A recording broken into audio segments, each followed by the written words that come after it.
Namo Buddhaya, meritorious Dhamma Friends. We have again met with you all for the sixth program to share the Buddha's realization about mindfulness. About what? Mindfulness. The Buddha realized mindfulness to a great extent. It's not just calming our minds. It's not just observing the breath. It's not just observing the feelings even. Mindfulness is to abandon the unwholesome deeds, to abandon the bad thoughts in our mind, and to be mindful before we do something, to be mindful while doing something, to be mindful after doing something, to be mindful in three occasions. If you are mindful before doing something, you will be exactly aware what you are going to do. If you can be mindful before thinking, that is the greatest thing we can do, because the mind is the most chief thing in our life. If we can control the main thing in our life, if we can pay attention to the most important thing, decides our happiness, decides the well-being of our life, if we can be concerned about that main factor, the entire life is controlled and taken care by mindfulness. So today we have come to the sixth program, to the sixth episode right now. Today we are going to learn about the body postures, how to focus, how to be mindful about the body postures. So during the past two programs we learned how to practice breathing meditation.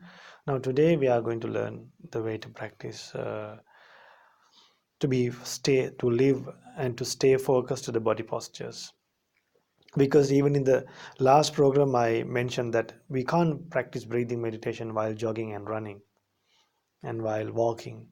So we have to find a way, another technique to be mindful always, because mindfulness, being mindful, should be done just like a gatekeeper. A gatekeeper always checks people in and out. So we also should have mindfulness like a gatekeeper. We shouldn't forget these similes. And I'm hoping to teach you some amazing similes that will clearly explain what mindfulness is and the benefit of mindfulness, and the benefit of practicing mindfulness, and the nature of our lives, how our lives would be when we are practicing mindfulness, and how our lives would be when we are not practicing mindfulness through. So today I'm hoping to teach some similes from a wonderful sutta called Kaya Gata Sati Sutta from Majjhima Nikāya. So let's first of all go for refuge to Buddha Dhamma Sangha and observe the five precepts before we go for the sermon. Namo tassa bhagavato arahato samma sambuddhassa. Namo tassa bhagavato arahato samma sambuddhassa. Namo tassa bhagavato arahato samma sambuddhassa.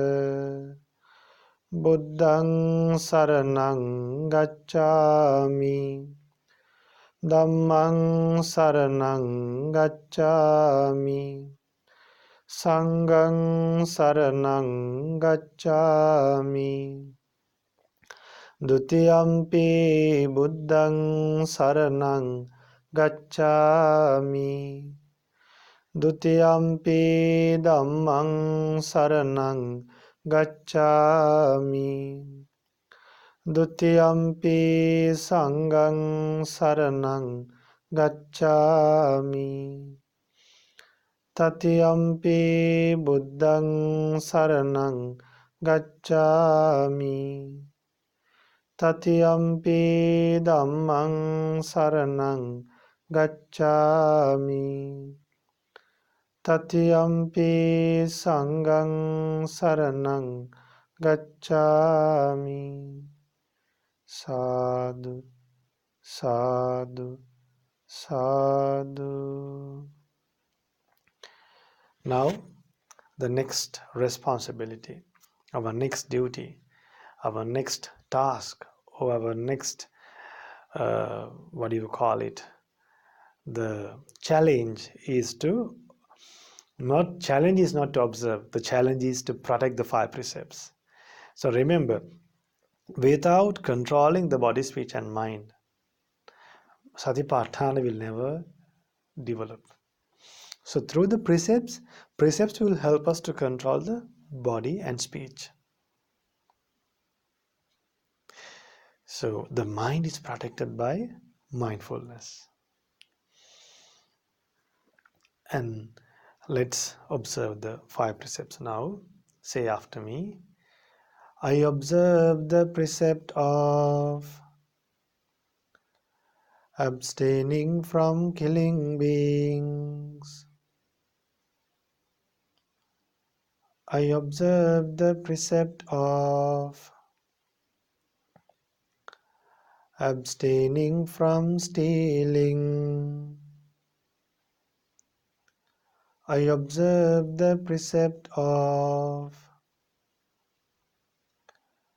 abstaining from sexual misconduct. I observe the precept of abstaining from telling lies. I observe the precept of abstaining from taking intoxicating drinks and drugs. I follow these precepts for happiness in this life, for rebirth in heaven, and to realize the Four Noble Truths in this Gautama Buddha's dispensation. Sadhu, sadhu, sadhu. Namo Buddhaya. My homage to my teacher, Avalokaswamin Mahansa. Dear Dhamma friends, today I am happy to teach you the second meditation technique that is taught in Mahasatipatthana Sutta under the section of Kayanupassana, mindfulness towards the body. Here, Buddha preaches like this. Let's say after me. Punacha param bhikkhave bhikkhu Gaccanto va gaccamiti pajanati Tito va titom hiti pajanati Nisinno va nisinnom hiti pajanati Sayano va sayanom hiti pajanati Yata yata va panassakayo panihito hoti tata tata nang pajanati. Let's learn the meaning of this stanza. Punacha param bhikkhave bhikkhu. Again, monks, when walking, a monk understands. How he understands? Gacchanto va gaccamiti pajanati. What is gacchanto va? I am walking. When I am walking, he understands that he is walking. Tito va titom hiti pajanati. When he is standing, he understands that I am standing. Nisinno va nisinnom hiti pajanati. So when he is seated, he knows that he is seated. Then Buddha preaches sayano va sayanom hiti pajanati. So when he is lying down, he knows that he is lying down.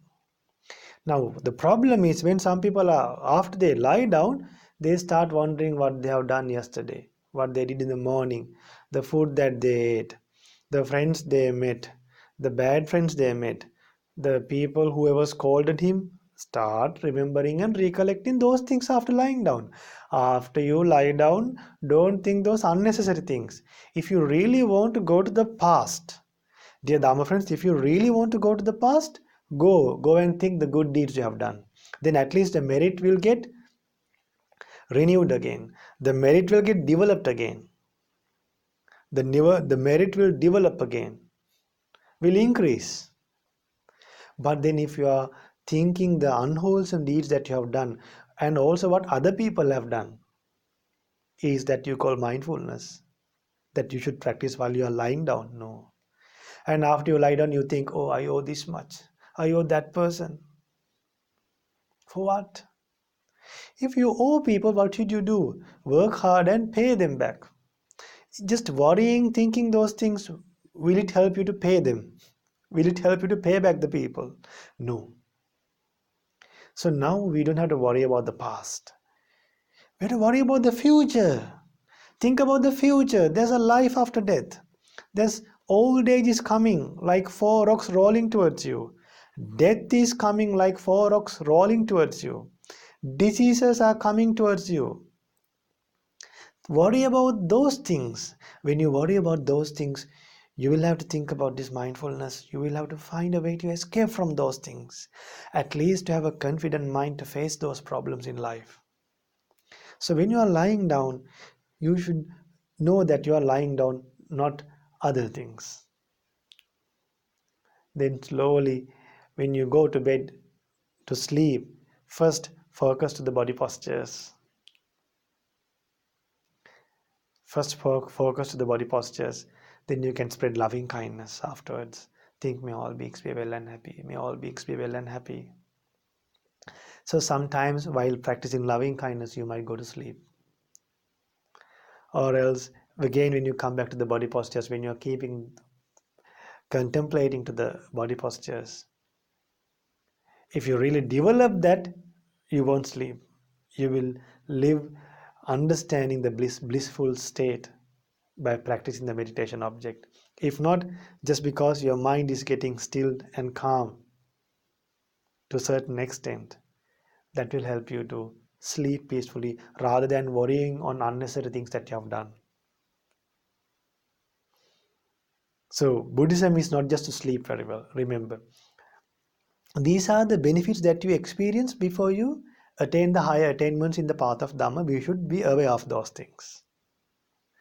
So then Buddha preaches like this: Yatha yatha va panassa kayo panihito hoti. Then Buddha preaches and he understands accordingly however his body is placed. Whatever the way the body is, he understands. Tata tata nam pajanati. Whatever the body is, he understands the way the body is. Each and every posture he recognizes. Or now while traveling, he can pay to the body postures, pay attention to the body postures. So he will see the road and then he will focus to the body postures, not to the unnecessary things. If not, if we keep on thinking something that make us cry, why we should think things that could lead us to cry? If we keep on thinking things that we could hit the dashboard of the vehicle. Sometimes while driving, people get fed up, think of the thing that they've done in the past and they hit their head. They hit their forehead. So the people who are watching you out in the roadside, they might be wondering what's wrong with you all. Why we go insane when we have mindfulness? So today the training that we learned from mindfulness from Satipatthana Sutta is to practice mindfulness towards the body postures. Then Buddha preaches, Iti ajjattang va kāye kāyanupassī viharati. Bahiddha va kāye kāyanupassī viharati. Now see, In this way, he dwells contemplating his own body. That is, ajjattang va kaya kayanupasse viharati. He understands how his body works, his body postures. In the same way, he understands how the other people's body also works. He contemplates even other people's bodies also behaving like this in these four postures. Then he understands both his body and other people's body. The way he practices body postures, the way his body postures are uh, working, and also the other people's body postures are working. How other people's body postures are working. Then Buddha preaches, Samudaya Dhammanupassīvā kāyasmiṃ viharati. Vaya Dhammanupassīvā kāyasmiṃ viharati. Samudaya Vaya Dhammanupassīvā kāyasmiṃ viharati. He understands the origin of the body postures, and also he understands the cessation of the body postures, and both samudaya vaya dhammanupassīvā kāyasmiṃ viharati. He dwells by understanding the origin of the body postures and the cessation of the body postures.